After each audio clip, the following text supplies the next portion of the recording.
So my name's Benjamin Craven. I'm 41. I'm from Jasper, Texas, and I was raised in church and knew the Lord from a very early age.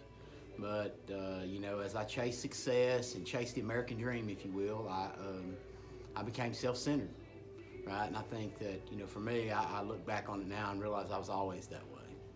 I mean, I was always self-centered. I was always seeking after the next best thing, whether it be possessions, boats, cars, houses, land, anything to feed a desire.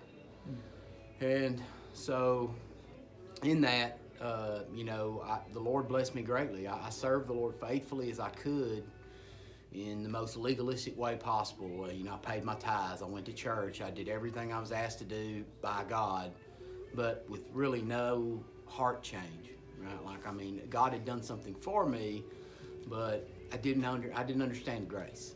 Ultimately, I didn't understand grace, and so I had surgery in 2012. Uh, During this time, I'd gotten married in 2001 to my sweetheart, Addie. We had 3 children, JP, Zimma, and Zeta, one boy and 2 girls.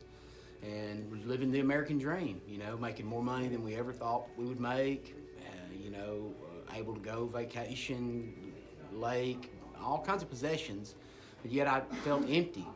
And so I had surgery in 2012, like I said, and I got addicted to liquid Lortab. And to offset the opiate addiction, I started drinking. Well, I couldn't manage that any longer, and so I started to suffer, tremendously suffer, like, withdrawals and whatnot. And in the meantime, I had amassed enough wealth to basically quit working, right? Just absolutely quit working. I had enough money to just quit working, and I was in my addiction, and so that's when during this time I became a junkie. I don't know any other way to put it. I just, I started doing meth a little bit because the opiates were very hard to get. They were very expensive. Alcohol was not doing it. You couldn't function normally, and methamphetamines gave me a way to function. And I had my own little business, and I was still doing well, holding it all together, but I was just really dying inside. Ultimately, it was killing me. And so August 15th, 2018, I'm a terrible junkie.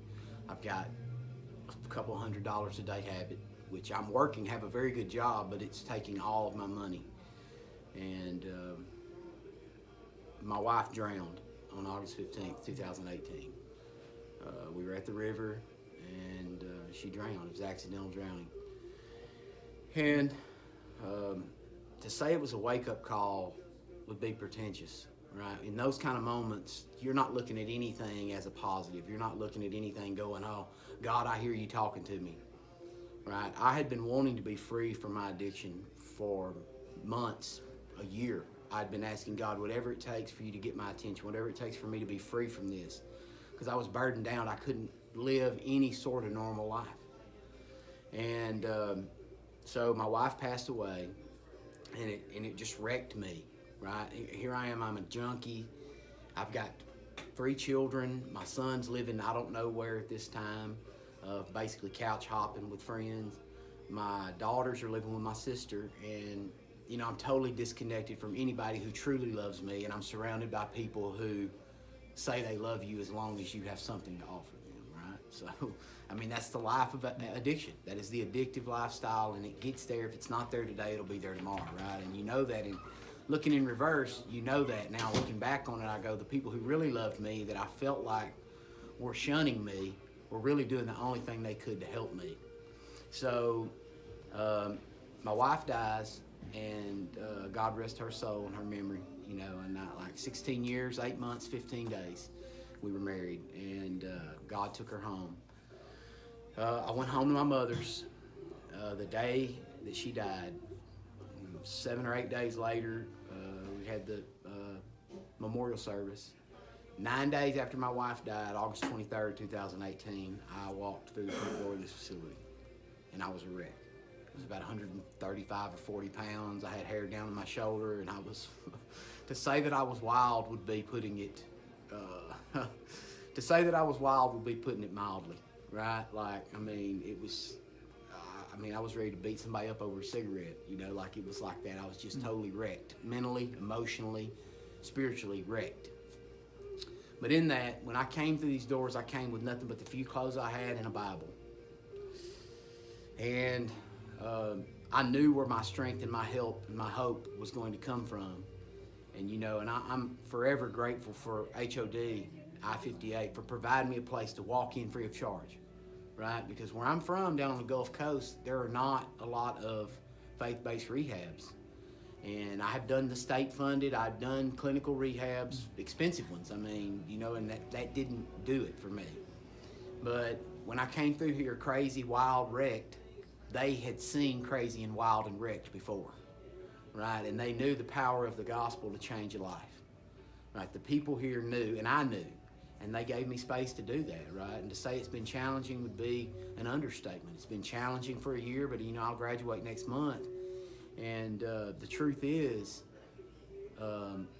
it's really about the opportunity, right? And that's what this place offers. It offers every man the same thing. The only thing that they can give us is an opportunity to find a relationship with Jesus Christ. No man can give you that.